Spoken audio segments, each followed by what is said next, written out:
Sangwa amahoro nshuti mubanyi ho bandanya kumviriza ibiganiro kumwe n'amakuru ngaha kuri nombonesha kure isi TV. Ico utegerezwa no gufyonda sabone ho tarafyonda ko amakuru dushize ko ukaca ubona notification. Vena Miburo niwe yasubiriye nkoroka nk'iperereza. Twaheruka kubaha amakuru y'ikurwa rya Colonel Haregisi Ndayikengurutse batazira nkoroka nk'iperereza ry'u Burundi, aca asubizwa mu gipolisi. Imbere yo gukurwa mw'iperereza, nkoroka yari harongoye igisata bita service d'operation, nico gisata kiri imbere mu bijanye no kunyuruza abantu bakaburwa irengero. Nkoroka yasubiriwe na Colonel Vena Miburo yahora harongoye iperereza mu ntara ya Burunga. Vena Miburo ni umwe mu bakozi b'iperereza yavuzwe mu mabi menshi cane, kunyuruza abantu, kwica, kuboreza igufa mu ntara nyinshi yakoreramwo, arongoye iperereza Ngozi, Cibitoke, Bubanza, Gitega, Cankuzo n'izindi. Kuba hahawe igisata ca operation bizomuha kubandanya hubasha bumuranga muri Burunga. Vena Miburo yasubiriwe na Pepe Habimana, uyu yari amaze gutwara iperereza mu ntara nka Rutana na Kirundo. Muri 2024 Pepe Habimana yaravuzwe mw'inyuruzwa rya Jeremy Niyonkindi, umunywanyi wa Seneri yakuwe ku rugo iwe ku mutumba wa Rugese muri komine Ntega. Yahahora Jeremy Niyonkindi ntarigera hasubira kuboneka kuva kuwa 18 Ruheshi 2024. Andi makuru mu Kayanza hagiye kubakwa utuzu twa surwumwe rusange, hama uzofatwa harenze ku mategeko y'isuku ahanwe. Kuri uyu wa 16 Ntwarante 2026, Buramatari w'intara ya Butanyerera General de Brigade Police Segasogo Victory yakoranije ku mugwa mukuru wa komine Kayanza abarongoye ibisata bitandukanye kuva muri zone gushika ku rwego rwa komine bo mu makomine ya Kayanza n'Amatongo. Nk'uko Segasago yabishikirije, uwo mubonano wabaye no mu yandi makomine wari ufise intumbero kumenyesha izo ndongozi nazo zizoje guhimiriza abo zirongoye itegeko c'ikiranganji rusangi rishinga amande hatangishwa abarenga amategeko agenga isuku n'isukura, gutanga ihadabu ry'amafaranga 5,000 ku bantu barekurira amazi bakoresheje mu gikoni, mu miserege no mu bibanza bigenewe bose. Kuri uwo wese yimbiye amazirantoki ashize imicafu, isigarira vy'ivyuma, amazi yo mu kazu ka surwumwe, ataye ibikoko vyapfuye n'iyindi myanda mu migende canke mw'ibarabara rigenewe bose, mu matongo n'ahandi, guhanishwa ihadabu ry'amafaranga 100,000 y'u Burundi kuwukoresha ibibanza bihuriramwo abantu benshi,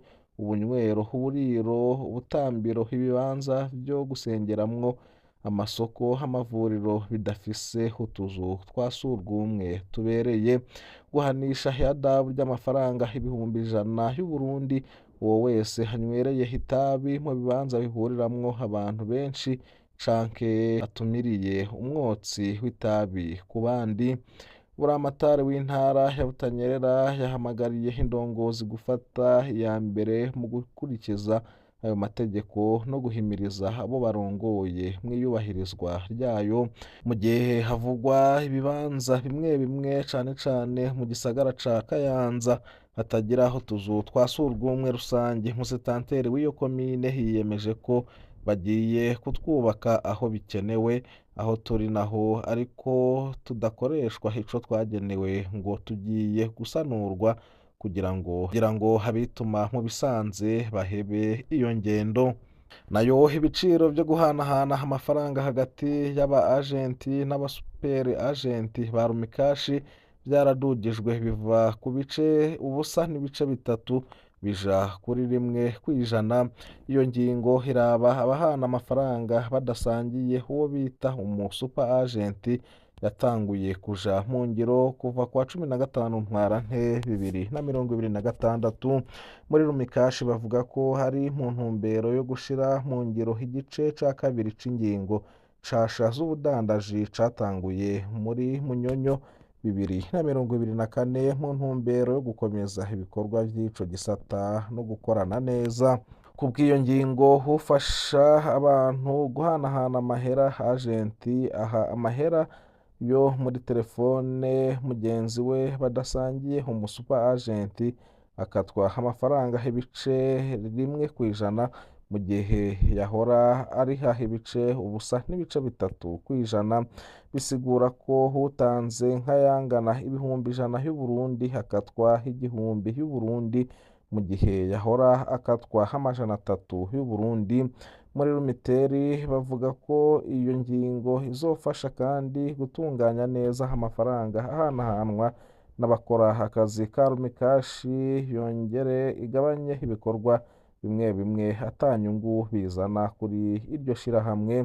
Hagati aho aba agenti nabo baridogera iyo ngingo ije kutaborohereza akazi ikanatuma inyungu bahora baronka igabanuka. Aho ni mu gihe bavuga ko n'inyungu bita komisiyo bahora baronka ku mafaranga barungikiye umuntu asanzwe nayo nyene yagabanijwe.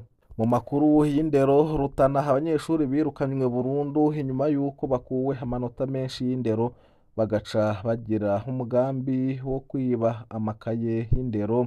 Abigeme babiri bo kw'ishure ry'uburaro riri muri komine ya Rutana intara ya Burunga biga inyuma y'ishure shingiro birukanywe burundu kwa 13 Ntwarante 2026.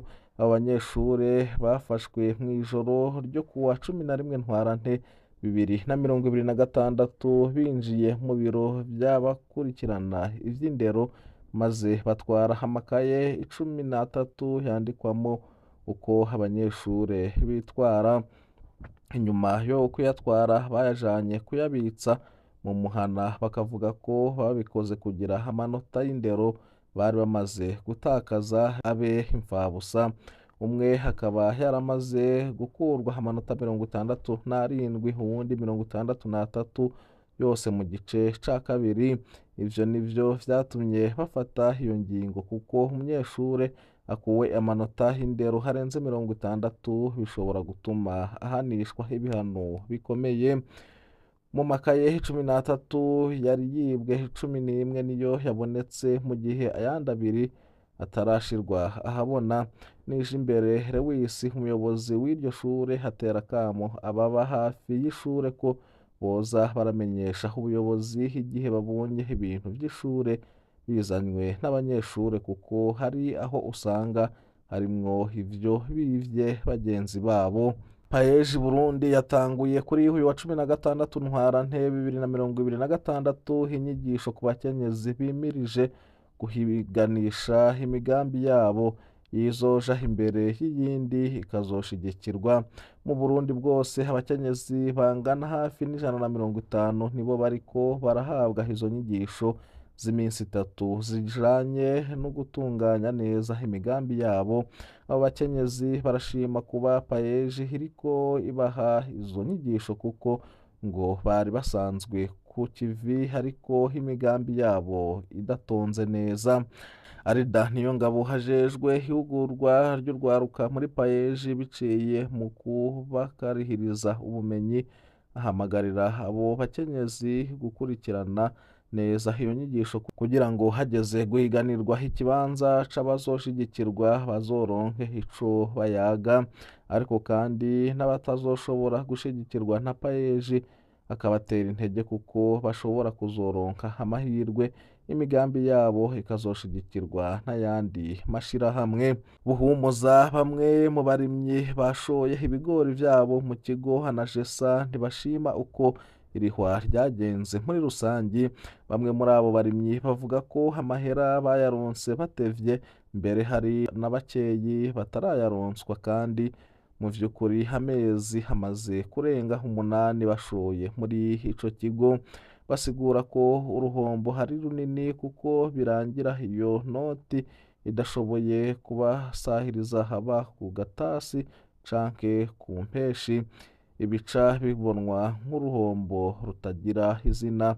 Twegereye umuyobozi mukuru wa Hanagesa Olivier Bitegimana akaba yatumenyesheje ivyashikiye abatararihwa, vyagizwe ahanini n'aho amazina yabo bagurishirijwe ko adasa n'amazina y'aba nyene amakonti, hakiyongera ko n'abashoye ibibayabaye bizorihwa biciye ku nimero ya ngendanwa rumikashi. Ubwo buyobozi bukuru bumenyesha ko mw'iyi ndwi abatararihwa bazorihwa, mbere ko banaciye kuri rumikashi batazosigara inyuma. Naho abarimyi bashimishwa n'iryo rihwa, barasaba Hanagesa kuriha ku gihe, mbere n'utunenge iyo twibonekeje tugakosorwa ku gihe, kugira umurimyi yubahirize mu rugendo rwiwe rwo kurondera iterambere.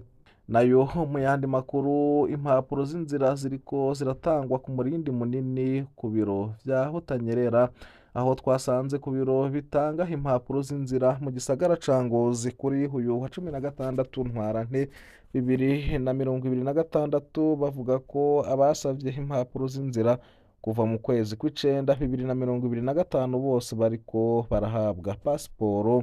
Abahabwa izo mpapuro barategera ko mu biro bikuru i Bujumbura habaye ikibazo c'ubuhinga n'ivyuma vyari vyapfuye, bagumana amakenga ko habaye ubugaba bwa bamwe mu bakozi bo mu biro vy'ibitabo vy'inzira boba barikitse mu kiza.